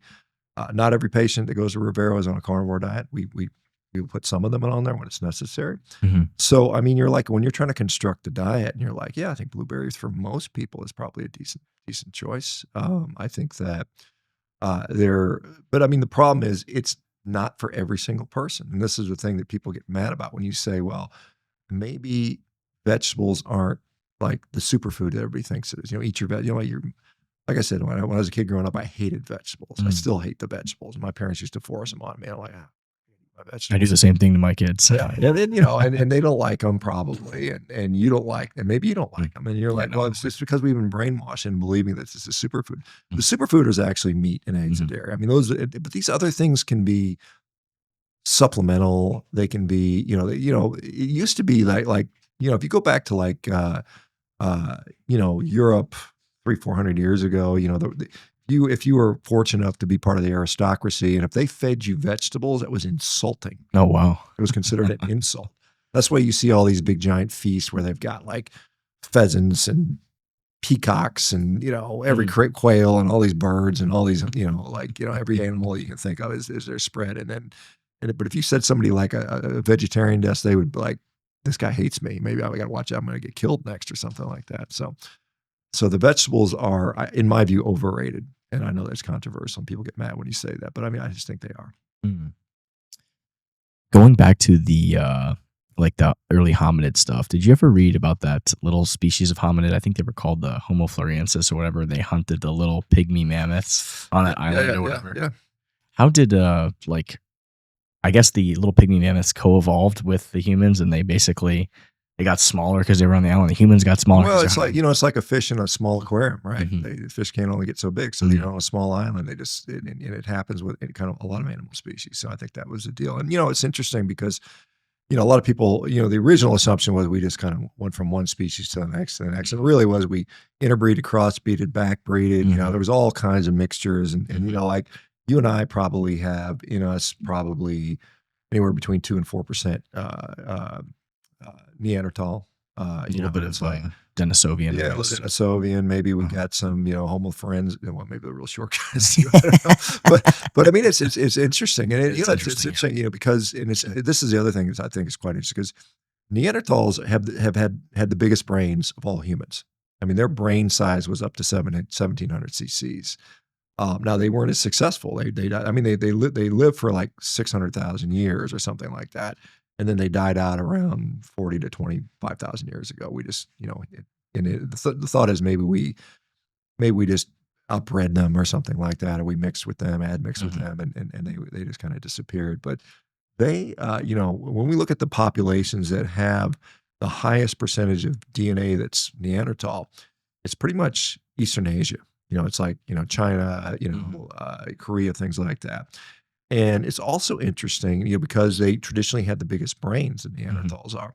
The highest IQ people in the world are that is coming actually a from that fact. area. Yeah. So it Asians on average population have highest maybe, IQ they tend to have IQ scores of 107, 108, something like that. And so it may have been that the Neanderthals were actually quite smart, but they just weren't. I mean, but there's like smart people who don't have common sense. I don't know. I mean, it doesn't mean the smartest doesn't always win. Well, there's also the idea that like just brain size alone, I think there are some animals that are smarter than others that have smaller brains. Like Yeah, I mean, it has to do with the encephalization and how folded they are and things like that. Because the biggest brain in the world is a whale, right? And it's not the smartest animal. Yeah. So I mean, I think they're pretty smart. They're smart, but elephant's got a brain that's probably 6 times bigger than ours or something like that. But they're not 6 times smarter than us. No, I mean, I don't know. I mean, it's just like this is a unique thing that we're primates and we have this ability to wield weapons. And and then it was just like maybe if elephants had opposable thumbs and could wield weapons, maybe we'd all be like in pens while elephants ate us or something like that. I don't know. I mean, it's just kind of crazy. Well, they got those trunks, man. They can really do a lot with those. I've seen an elephant. I've seen an elephant painting a picture with the trunk. So I mean, they could have theoretically done some stuff. Yeah, but and you think about what makes an elephant happy? Maybe they don't care about painting shit, and maybe they don't care about they just it's like give me knock down trees and let me eat some whatever, and like what motivates you? So Dr. Rhonda Patrick talks about this stuff that's in broccoli, and I think it's very young microgreens. It's called cellulofluraflane. I can't even say it. Sulforaphane. Something like that. Yeah, she says it a certain way too. Yeah. Tomato, potato. Right. But what do you think about that? I think. Well, I mean, so the supposed benefit is a hormetic benefit. So it's a low dose poison that causes us to upregulate sort of defense enzymes and chemicals in our body, right? And that concept is well recognized. Hormesis, stress hormesis. It's kind of like what we're doing with cold plunging. And exercise is hormetic. There's sauna is so it's one of those categories. But the interesting thing is, and people will laud this as this product. It's like I'm just going to give myself a little bit of poison and it'll kind of help me out. And it's no doubt that is in part one of the benefits of that. There are some downsides to that. They've done studies where it kind of caused some liver issues in some studies. But the interesting thing is the pathway that it utilizes to upregulate those enzymes is the exact same pathways that are upregulated when you eat burnt meat. But everybody says, don't eat burnt meat because it's, so it's like the exact same mechanism, the exact same enzymes, basically. I looked this up years ago. I was like, well, this is interesting. And then I looked, well, what about what's happening with these so-called heterocyclic amines or polyaromatic hydrocarbons that were problematic, these compounds they upregulate the exact same pathway. So if you think sulforaphane is this magic compound, then I would say, go get a nice,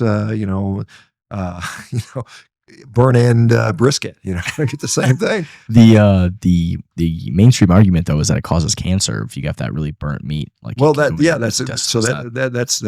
the mainstream argument. But I mean, the reality is, and so there's a guy named David Clearfield who has looked into this extensively. And so when we look at these so-called problematic compounds, polyaromatic hydrocarbons or the heterocyclic amines or the N-nitrosyl compounds, there has never been really a significant dose response to say that, like, if you have lots of it, you're going to get more cancer. It's just, it doesn't show up that well.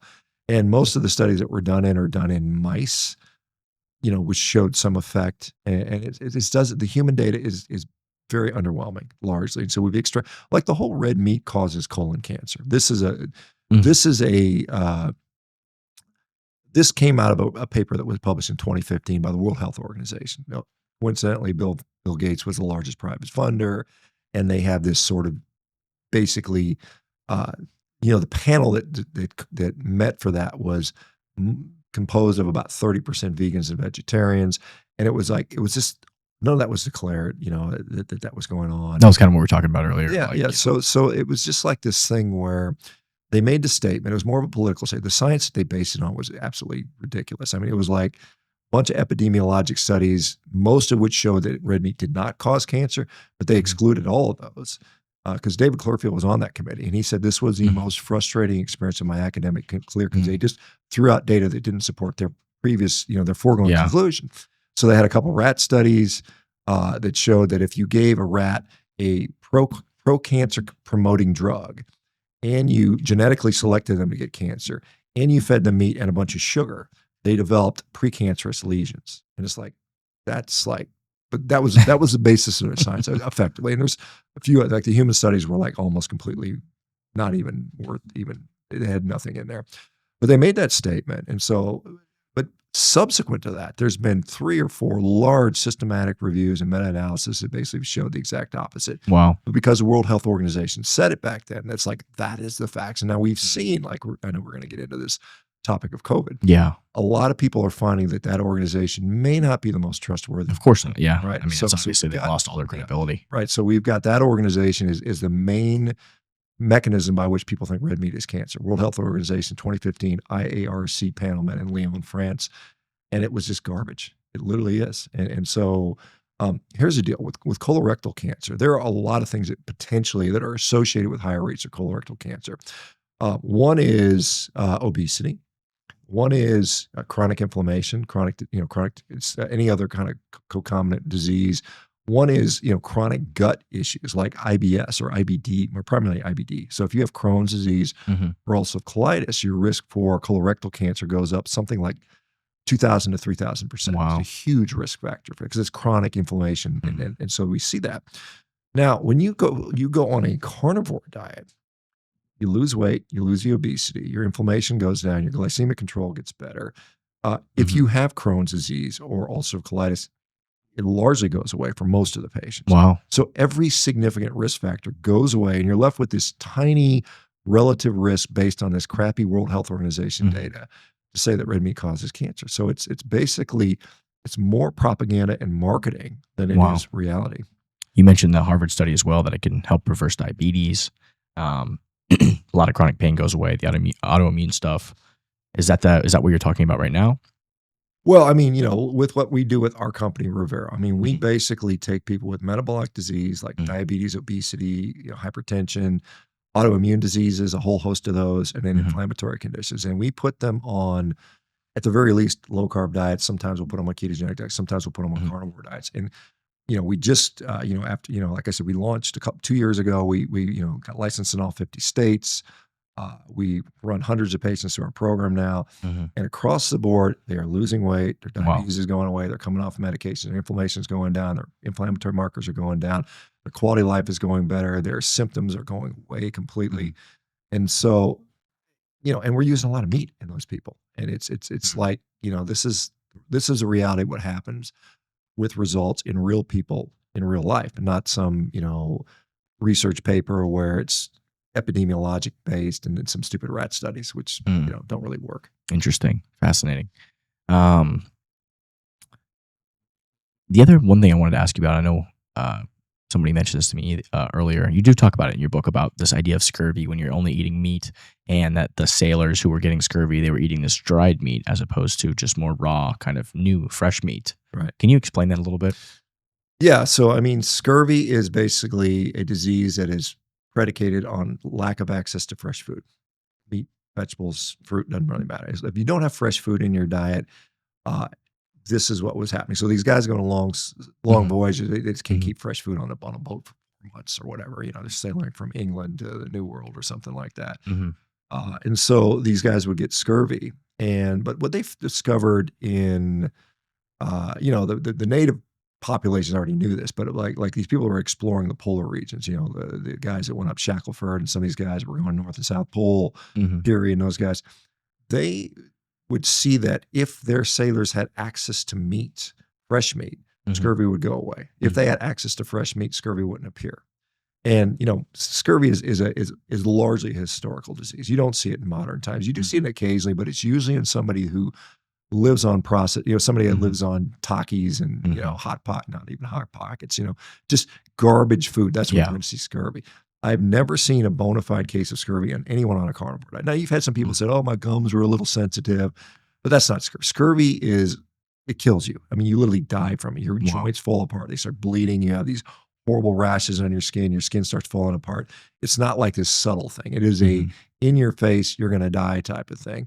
And it occurs usually you know, about 2 to 3 months, you know? So you got people in carnivore diet, like I've been on for basically 10 years. I don't have scurvy. If scurvy is a side effect of, you know, breaking American records and Mhm. rowing and dunking Yeah. basketballs and Yeah. running sprints, and yeah, I got scurvy. But I mean, that's obviously. Do you take any vitamins outside from meat as part of your stack? Any supplements at all, or do you just strictly? Yeah, so I'm not going to sell a lot of stuff here, unfortunately, because I just don't. I mean, I the only thing that I would consider a supplement that I do take is I do take some electrolytes, you know, Mhm. because, and the reason I do that is because I exercise all the time. I sweat all the time. Mhm. And you know, when you're sweating, you know, your sweat is salty. And so you're just losing all this extra salt. So that's the only thing I really worry about. That's the only thing I take, and it seems to help. And we know, like, for instance, for exercise performance, when you're better hydrated, you just perform better. So this is one of the knocks about when you're eating carbohydrates, it allows you to retain more water, right? Mhm. So you hear the carbohydrate. That's part of the name. And so Mhm. carbohydrates are associated with more water retention because of the Ah. effect that it has on your kidneys. Mhm. Insulin secondarily is elevated when you consume carbohydrates, which cause you to retain more sodium, and then you retain more water. So then you get a better pump.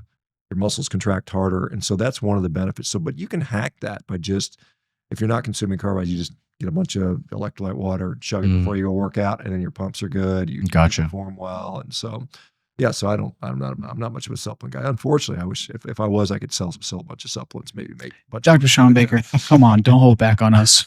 We all know you're taking that biltong. We all know the you're biltong. That's a secret. The biltong. Yeah, we're gonna have to come out with that one. we all know you got biltong in your back pocket. I do have some dried meat in my suitcase right now. Nice. Yeah, One of my buddies helped found Chomps, so I'm gonna have to hook you up and have you meet him. Yeah, that'd be fun. Yeah, cool. Yeah, I've had my son has eaten some Chinese. He's taking lunch in school. And yeah, they're actually not a bad company. They do a pretty good job. No, they do. They absolutely do. Before we close out here, let me ask you. Let me ask you about, like, COVID. How COVID played out. What was your thought after already having dealt with, you know, having questions about the mainstream narrative and everything? As that played out, were you immediately suspicious? I know there was a lot of doctors using ivermectin, which is obviously an antiviral, to treat a viral, and they were, you know, speaking a lot of anecdotal stories that it was massively successful. And then I think there was a lot of studies too that showed it was successful that they tried to suppress or say that weren't valid. I think in Brazil and a lot of these other places. Yeah, well, so my experience with COVID, you know, and full transparency, I was not directly clinically treating people with COVID. I mean, that's just not my. No, yeah, of course. I wouldn't be doing anything. Yeah. I'm just talking about just in general, But, watching you know, the media. I And everything. remember this was like January of 2020, right? Mhm. This is before, I think March is when it all kind of kicked off, late February, early March, I think. And somebody messaged me, hey, what do you think about this bat thing in China? And I didn't know what the hell it is. I don't know what I didn't know. No idea. I didn't hear anybody. So then we start hearing about this stuff. And, you know, maybe it came from a bat or some wet market thing in China. And then they said, well, this seems to be bad. And I remember it was like 2 weeks to flatten the curve. And I said, okay, that's reasonable. Yeah, whatever. I'll go along with that. But then they started rolling out like stuff that was stupid. Like they started saying, well, you just need to cover your face with anything, you know, t-shirt, bandana. And I'm like, that doesn't really work for that. And, you know, I'm a surgeon that wears a mask every day of my career. I had no problem wearing masks, but I'm like, this is freaking stupid, right? Yeah. So I'm like, this doesn't make sense. And you know, I was like, I'm not doing that because it's so stupid. I don't care. It's just stupid. I'm not doing it. And I remember I would go to the grocery store. And I'm in Washington State at the time. Oh, man. No, I was in Orange County at the time. And then we moved to Washington later. So it was, but I mean, still, I mean, when I got to Washington, I go to the grocery store, I'd be like the only guy in the store without the mask. Maybe there's another person. And, you know, maybe because I'm 6'5", 250, no one mess with me, right? But yeah, whatever. You guys do what you think. Yeah. And you ever see somebody like they would lower it a little bit, or you kind of like the silent. You remember like the chin mask that people would wear? It's like, what the fuck? That made me laugh. What the fuck are you doing? Just take the thing off. Yeah. But I mean, so that was going on. But then they came out, when the vaccine came out, and then they said, we think this vaccine is like 99% efficacious. And I'm like, no vaccine ever in the history of humanity has been that efficacious. Like the flu vaccine every year is like 20, 30%. So I'm like, that sounds like bullshit. Right. And so, I mean, I just, I had a YouTube channel. I was like, I wasn't telling people don't get vaccinated. I was just saying, hey, we should have true informed consent. Let's figure out how are you at risk if you're young and healthy? Yeah. Do you need this stuff? And I'm like, I don't know if you do. I don't think so. And I got kicked off of social media. Wow. I got banned from X or Twitter at the time. I got my YouTube channel suspended like 5 different occasions. And I wasn't saying anything radical. I was just saying we should have better informed consent because I think people are not getting the whole picture here. And you just make the decision based on actual real data. And so I just thought so here's the other thing that really pissed me off, because we know unequivocally the people that got sick, and this happens with any respiratory illness, that got sick and died were these people that had all these comorbidities, obesity, diabetes, 65 plus, older age, all this stuff. And we did not do anything, at least on a national scale, to educate for people to potentially reverse that. So we know, like I know from my career, what we do, that you can dramatically reduce a lot of those risk factors very quickly.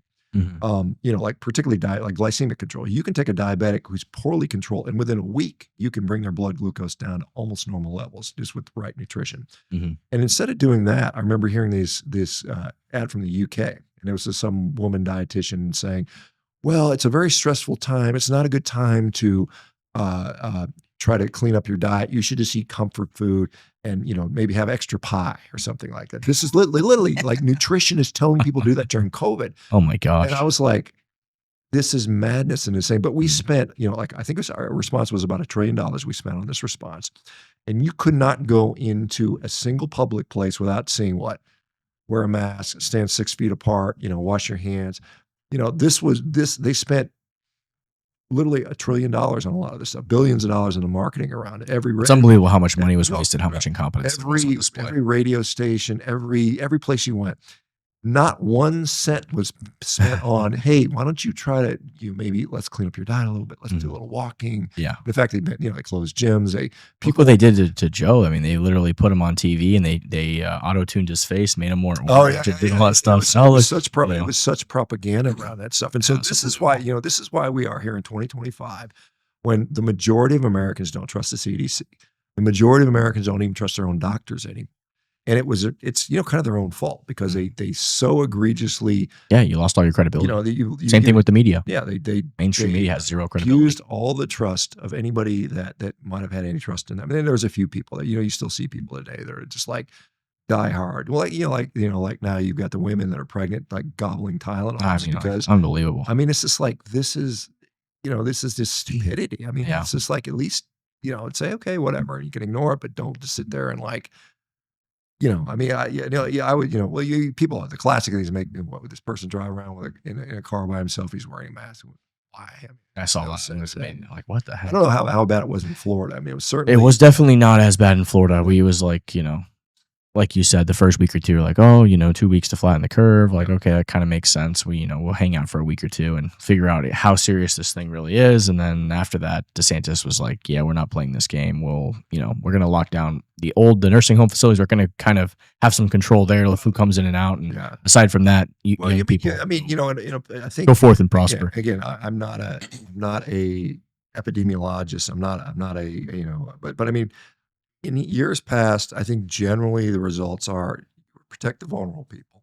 You provide extra measures. Maybe you vaccinate them. Maybe you help them with their health. Maybe you isolate them, but you don't do it to the whole population. Yeah, I mean that just made sense. It made zero sense if you looked at the early death data about who was dying and what the risk factor was for young healthy people. It's like there was more of a risk to take this untested vaccine in my mind for a lot of people, and we saw some effects of that, right? Like, I mean, I didn't take it. I mean, I was like, I'm a healthy guy. I don't feel like I'm at risk. Well, the other thing was like the antibodies. You could do an antibody test. Like, oh, you already had this. Yeah. Like, I had no symptoms and I had the antibodies. It was like, why the hell would I take a vaccine for a disease that I have the antibodies for? Well, take it anyway. It's like, no, that's not how science works. Well, yeah, then they started to say, well, natural immunity isn't like it's not. That's the whole purpose of our immune system. Yeah, natural It's immunity is like way more robust and better than fake immunity. So that was a fascinating one. Yeah. Shawn, if you have one closing thought for everybody, for anybody regarding your book or just in general, what would it be? Yeah, I often mention this. I talk about empowerment and disempowerment. So if you are a person that is ill for whatever reason, chronic disease or something, and you go to the healthcare system and you're told you've got this chronic disease, and you ask them why do I have this chronic disease? And they'll say, most of the time they'll say, bad luck, genes, we don't know. I mean, that's typically the answer. So if they can't answer why this is occurring, how are they going to know how to effectively treat it? Well, they just, we're just going to throw pills at it, right? So now you have a disease you don't know why you have. The treatment is meted out by someone who's not you. You've got to be, now you're dependent on the system for your drugs for the rest of your life, perhaps. And it's depressing, but it's also disempowering. And I think the opposite is true. It's like, we can probably figure out why you have a disease. There's probably something that you're doing, you're exposed to, you're eating, whatever it might be. And then when you actually spend time to figure that out, now you have, you have agency over what happens to you. So now you are, it's not as depressing and it's more empowering. And so I think, you can't outsource your health to someone else. You've got to, prioritize it and your body better than anyone else, better than I do or anyone else does. Now, you can use companies like ours at Rivera to get help. I mean, we're happy to help with that. But I mean, ultimately, it's going to rest on you for most of this stuff. Again, I'm not talking about acute care. I mean, but I'm talking about chronic disease, and this is what we spend 90% of our dollars are in the United States. It's like the $5 trillion we spend annually on healthcare costs in the United States. About $4.5 trillion of that is managing chronic disease. It's crazy. It's unbelievable. It's insane, right? Because so much of it is probably preventable with the right stuff. It's like, at least 50-60% of it. Absolutely. I would say probably more than that, but that's not even debatable. Yeah, if we get serious about how we do the food system, we would drop chronic disease by 50% overnight.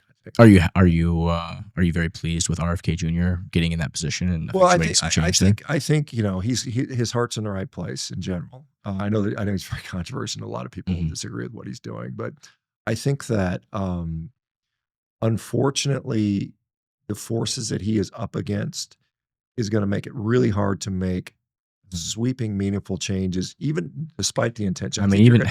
You're going to get a lot of symbolic wins. You're going to get company, we're going to take guys out of Fruit Loops. Yeah, okay, that's cool. Did you see the Coca-Cola person trying to argue that why Coca-Cola should be given to supplemental nutritional assistance for SNAP? Oh yeah, this is something the American Heart Association. It was like unbelievable. Yeah, there's again Grace Price, who's a young kid who's doing a lot of stuff on that. But I mean, yeah, basically you have the American Heart Association's representative arguing that we should pay tax dollars to have people in poverty to consume Coca-Cola. I couldn't believe that. I just is this real life? Am I really witnessing this right now? It's like, well, yeah, I mean, it's unbelievable. It's how how blatant and egregious this corruption is. Yeah, corruption is like there. unbelievable. So I mean, fortunately, that got enough exposure where they had to recant. They had to. It was unbelievable. And then, I mean, that's what it's going to take. It's literally supplemental nutritional assistance. He's like, what? Why do? What did the person say? They were like, why?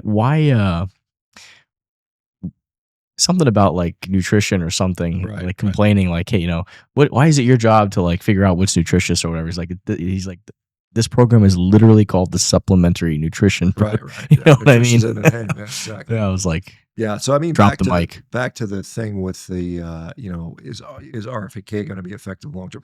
I hope he gets some of these changes done. I hope they're sweeping. But my suspicion is he is up against $1 trillion of capital that doesn't want it to happen. And so they're going to undermine him every course of the way. Every regulation he tries to get changed, there's going to be a court fight, right? There's going to be a legal battle. It might take 2 or 3 years. And their strategy will be, we'll just wait this guy out. Trump's going to be there for, 3 more years. We can make some small changes. And then as soon as we get these guys out of office, we'll bribe the next crew. and Yeah. and it just go back to the normal playbook. I hope not. So I think really, if we're going to make America healthy again, it has to be you, me, Paul, and everybody else listening to this. We have to make the changes internally. We have to stop supporting these companies that are literally killing us, destroying us, poisoning us. Stop giving them money. I mean, it's tough to do because you're like, well, that stuff tastes good. Yeah, I'm addicted yeah. to it. And so you just have to make the decision. Yeah. I'm not going to support these guys anymore Mm. because not only are they harming my health, but they're destroying the future of my children. No, you're not wrong. So, yeah. I think that's a great place to close this out on. Dr. Shawn Baker, it's been a pleasure. All right, man. Thanks, man.